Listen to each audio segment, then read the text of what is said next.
हम सबका मन सबकी आवाज में आपका स्वागत है। इस समय आपको बता दें हम पश्चिमी दिल्ली के रोजरी गार्डन विधानसभा क्षेत्र में आए हैं और आपको जानकारी देते हैं भाजपा प्रत्याशी मनजिंदर सिंह सिरसा जी आपको रोजरी गार्डन से उनके चुनाव कार्यालय का आज उद्घाटन हुआ है और आपको इस उद्घाटन में केंद्रीय मंत्री श्री हरदीप सिंह पुरी जी और पश्चिमी दिल्ली से सांसद श्रीमती कमल जी सारावत जी अपनी उपस्थिति दर्ज करवाते हुए नजर आएंगे और साथ ही आपको सैकड़ों की संख्या में भाजपा के कार्यकर्ताओं ने एक स्वर में यह आह्वान किया कि रोजरी गार्डन विधानसभा क्षेत्र से मनजिंदर सिंह सिरसा जी को आपको विजय बनाकर वो लेकर आएंगे वाले ऐसे हमारे बहुत ही आदरणीय मनजिंदर सिंह सिरसा जी हमारे बीच में बहुत ज्यादा तालियों से उनका स्वागत करेंगे और मैं निर्णय करता हूँ वो अपनी बात रखेंगे हमारे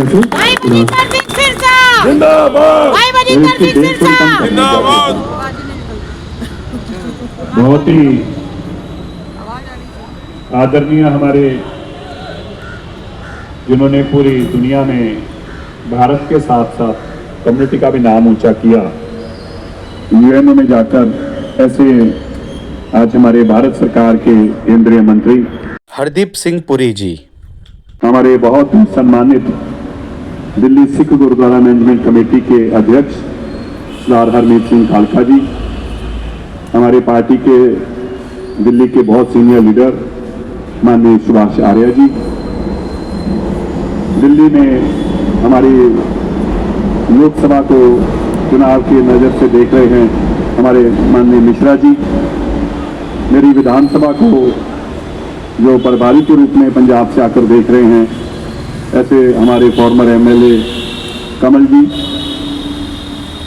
हमारे जिला के अध्यक्ष चंद्रपाल बख्शी जी, हमारी निगम पार्षदा बहन शशि तलवार जी, हमारे पार्टी के बहुत सीनियर लीडर और इस विधानसभा में पिछली बार चुनाव भी लड़ चुके माननीय रमेश खन्ना जी, कटियाल साहब, मंच संभाल रहे हैं माननीय संतोष जी महामंत्री जी, दिल्ली सिख गुरुद्वारा मैनेजमेंट कमेटी के जनरल सेक्रेटरी सरदार जगदीप सिंह कालों जी, मंच असीम हमारे दिल्ली सिख गुरुद्वारा मैनेजमेंट कमेटी के सारे मेंबर साहिबान, तीनों मंडल के अध्यक्ष माननीय आनंद जी, मनजीत सिंह औलख जी, सरदार थापड़ साहब, सरदार गुरमीत सिंह भाटिया जी, सरदार हरविंदर सिंह संधू जी, आत्मा सिंह लुबाना जी मंच पे हैं, सर कोचर साहब हैं, सर हमारे भूपिंदर सिंह गिन्नी जी और मैं इंद्रजीत जी का नाम लेना माफी चाहता हूँ। इंद्रजीत जी आप तो सामने खड़े देखे पर मेरा ध्यान नहीं रहा, हमारे चुनाव की दृष्टि से अभिवादन करता हूँ, अभिनंदन करता हूँ।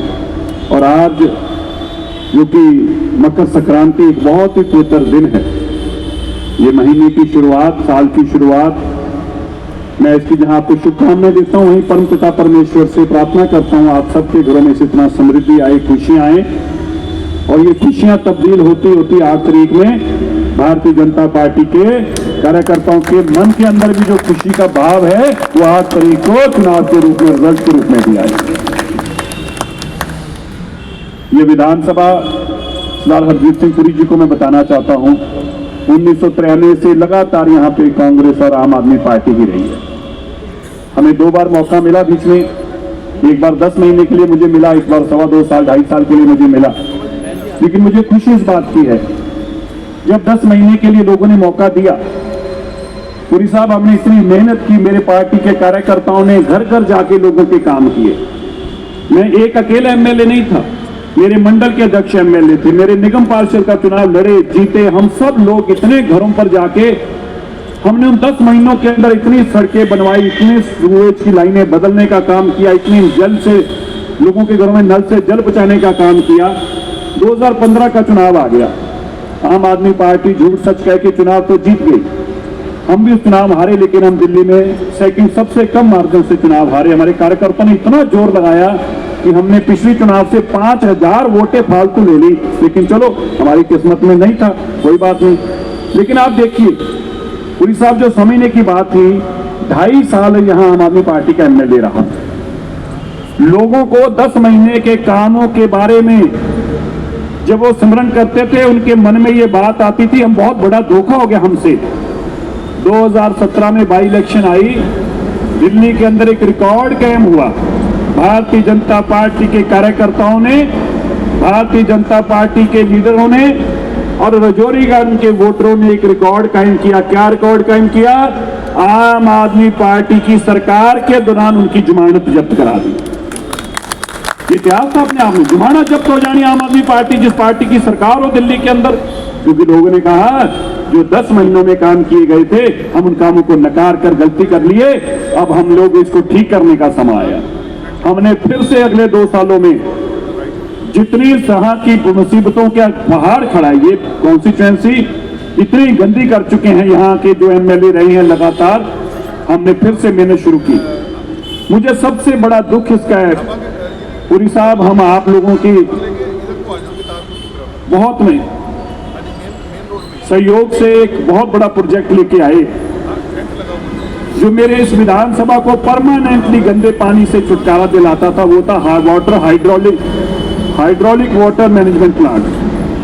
क्या था कि जो पानी आप मोटरों से खींचते हैं, गटर में आपका पानी जब पानी नहीं होता तो गटर खींच लेती है मोटर। हमने उसको इलाज ढूंढा कि हम सबकी मोटरें हटवाकर हम हाइड्रोलिक सिस्टम से पंप से करके आपके घर में प्रेशर से पानी भेजें। ऐसा 150 करोड़ का जो प्रोजेक्ट था अप्रूव हो गया, काम शुरू हो गया।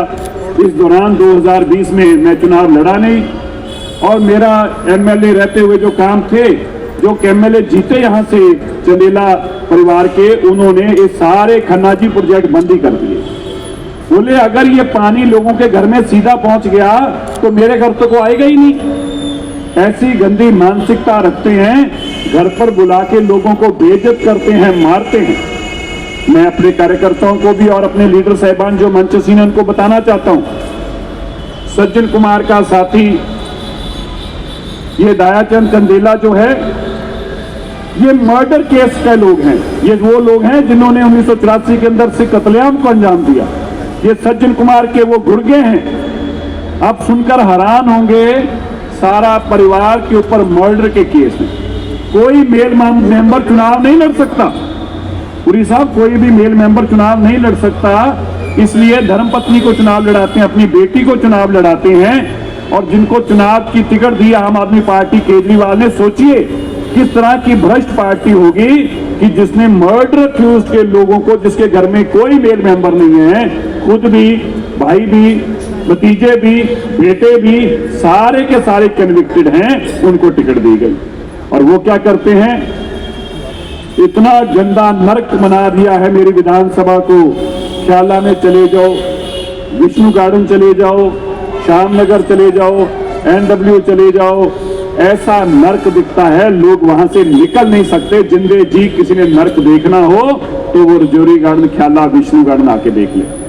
मैं जहां भी जा रहा हूं, माता रो रही है, बहुत परेशान है, कहती है बेटा हमारे घर में पानी आता था, एक कैसा केजरीवाल और ये चंदेला आया, अब हमारे घर में पानी की जगह गटर का पानी आना शुरू हो गया।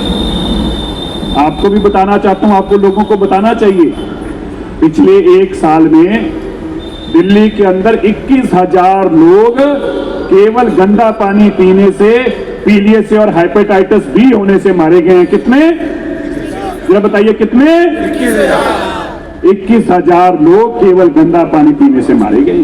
ये केजरीवाल की देन है और ये हमारे एमएलए की देन है। हमारे बीच में आगे हाँ, कंवल जी शेरावत जी, हमारे जो यहाँ की मेंबर पार्लियामेंट, हमारी बहन, आप सबके प्रयास से, जिन्होंने आपने बहुत जी जान लगा जाके लोकसभा में बात रखती हैं, ऐसे हमारी बहन कंवल जी शेरावत जी भी हमारे बीच में पहुंच चुकी हैं। जोरदार तालियां एक बार कंवल जी के लिए।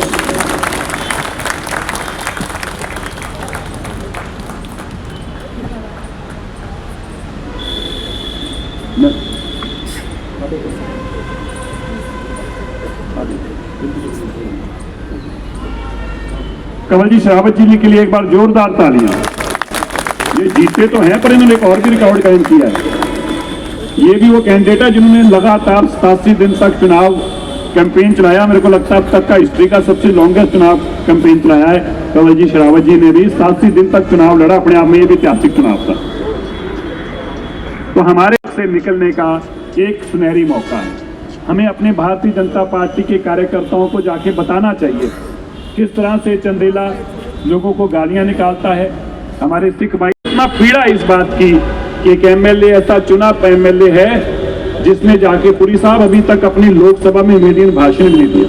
जो एक पहला भाषण होता है, ये दिल्ली का रिकॉर्ड कायम हो गया जिसको आपने एमएलए चुन के भेजा, उन्होंने अपना पहला मीडियन भाषण भी नहीं दिया अभी तक। ऐसा आपने एमएलए चुन के भेजा है। ना पढ़ सकते हैं, ना बोल सकते हैं, ना लिख सकते हैं, लेकिन एमएलए बनना है। कोई विजन नहीं है, कोई सोच नहीं है। आपका एमएलए कैसा होना चाहिए?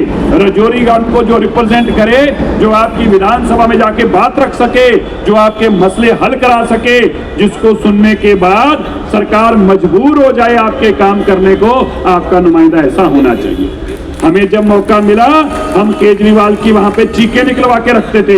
हम विपक्ष के केवल 4 एमएलए थे, लेकिन अपने मुद्दे खड़े करते थे और सरकार को घुटनों पे ला देते थे। अपने इलाके का काम करने के लिए सरकार को मजबूर कर देते थे। आज यही कारण है, आपका इलाका गंदगी का ढेर बन चुका है। जिस सड़क से निकलो वहां पे कूड़ा के ढेर भरे पड़े हैं, गंदगी, कीचड़। अरे भाई, कभी दिल्ली जैसी विधानसभा में, दिल्ली जैसे शहर की विधानसभा में कोई कीचड़ भी हो सकता है? ऐसी जगह जहां से लोग पैदल निकल ना सकते हो। और आप सोच के देखिए, जो एमएलए की सोच खुद की ऐसे है कि उसके घर को जाने वाले 4 रास्ते इतने गंदगी भरे हैं कि ऐसे लगता है नरक में से निकल के जा रहे हैं। जो अपने घर का अभी तक नरक नहीं साफ कर पाया, जो अपने गांव का नरक अभी तक साफ नहीं कर पाया, जो अपने गांव को जाने वाली सड़कों की गंदगी नहीं अभी तक हटा पाया, बताइए वो आपके घरों को आके कब साफ कर पाएगा? और दूसरी तरफ 10 साल से 12 साल से गुड़गांव हरियाणा में बीजेपी की सरकार है।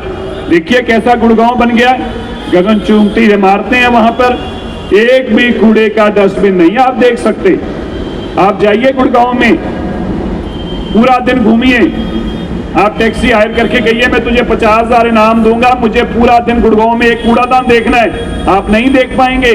और उसी टैक्सी ड्राइवर को दिल्ली ले आइए, उसको कहिए मैं तुझे अब 1 लाख इनाम दूंगा, मुझे एक ऐसी गली दिखा दे जहां पे कूड़ादान ना हो। आपको एक गली नहीं दिखा पाएगा जहां पे कूड़ादान ना हो। ये केजरीवाल की दिल्ली है। मोदी जी का आप देखिए, अगर ये मोदी जी की सरकार होती, आज भाजपा की सरकार होती, तो क्या अंतर होता? जिस तरह गुजरात के अंदर साबरमती नदी, जो कभी नाला था, और उन्होंने वादा किया मोदी जी ने कि मैं इसको एक इतना सुंदर नदी बना दूंगा कि सारा शहर यहाँ पे आएगा, और उन्होंने उसको करके दिखाया। जब चीन के राष्ट्रपति आए तो साबरमती के किनारे पर बैठ के दिखाया, ये मेरे भारत की नदी है, ये मेरा भारत है। और अगर केजरीवाल हर साल ये झूठ बोलता रहा, मैं करूंगा, मैं डुबकी लगवाऊंगा, मैं डुबकी लगवाऊंगा। यमुना जी में तो डुबकी साफ पानी में नहीं लगी, लेकिन गंदगी के अंडार में डुबकियां लगनी शुरू हो गई। यही अगर 12 साल से भाजपा की सरकार होती तो इस यमुना जी की भी इतनी सफाई होती, ये इतनी क्लीन नदी होती कि अमेरिका का राष्ट्रपति इसी किनारे पर बैठ के मोदी जी के साथ बैठा और मोदी जी उसको दिखा रहे होते, अगर मोदी जी की सरकार आपने बनाई होती। हम बहुत पिछड़ गए हैं। मैं ज्यादा समय नहीं लेना, क्योंकि अब हमारी बहन कंवल जी सहरावत जी भी पहुंच गई हैं और पुरी साहब ने भी बोलना है। बस मैं अंत में एक ही बात कहना चाहता हूं, हमारे लिए एक मौका है, हमने अपनी दिल्ली को बचाना है, इस आपदा को दिल्ली से भगाना है, भाजपा की सरकार को दिल्ली में लाना है, भाजपा का मुख्यमंत्री दिल्ली में लाना है, और दिल्ली को दोबारा से संवारना है हमें। इसलिए 5 तारीख को हम सब लोगों ने घर घर तक 5 तारीख तक जाना है, हर घर की खिड़की खड़कानी है। खाली पार्टी के लिए नहीं, मेरे लिए नहीं, अपने परिवारों के लिए। हम दिल्ली के वासी हैं। इस दिल्ली में आपकी अगली आने वाली जनरेशन रहने वाली है। आपकी 3-3 पुश्तें जो दिल्ली में रहने वाली हैं वो सुरक्षित नहीं रह जाएंगी। आज मेरे और आपके परिवार सुरक्षित नहीं है। हमें अपने परिवारों के लिए, अपनी आने वाली जनरेशन के लिए घर घर तक जाना है, और भारतीय जनता पार्टी को 5 तारीख को कमल का बटन दबाया जाए, ये हर परिवार से आश्वासन लेके आना है। आप सबका बहुत बहुत धन्यवाद। मैं तहे दिल से शुक्रगुजार हूँ भारतीय जनता पार्टी के कार्यकर्ताओं का। हमने कल ही तय किया था, शाम को यहाँ पर आके बैठ के हमने तय किया, मिश्रा जी आए थे, हम डालिया में आपका तहे दिल से शुक्रगुजार हूँ। जैसे आप मेरा परिवार बनकर आज मेरे लिए खड़े हैं, मैं भी आपको विश्वास दिलाता हूँ हमेशा आपका परिवार का सदस्य बनकर आपके साथ खड़ा रहा हूं, और लड़ाई लड़ने में भी आपकी सबके एक नंबर पर रहता। हमारे कार्यकर्ताओं को धमकी देने की किसी की हैसियत नहीं है, ना हम किसी को धमकी देते हैं, ना किसी की धमकी लेते हैं। और मैं जो उनके लोग घूम रहे, आप गलती से भी दिन में छोड़िए, सपने में भी तुमने सोच लिया तो फिर अपना हाल देखना मैं क्या करने वाला हूं। तुम मेरे बारे में अच्छी तरह से जानते हो। धन्यवाद। जय। हमारे बीच में हमारे युवा मोर्चा अध्यक्ष सौरभ खरवाल जी भी हमारे बीच में, उनका भी बहुत बहुत स्वागत है।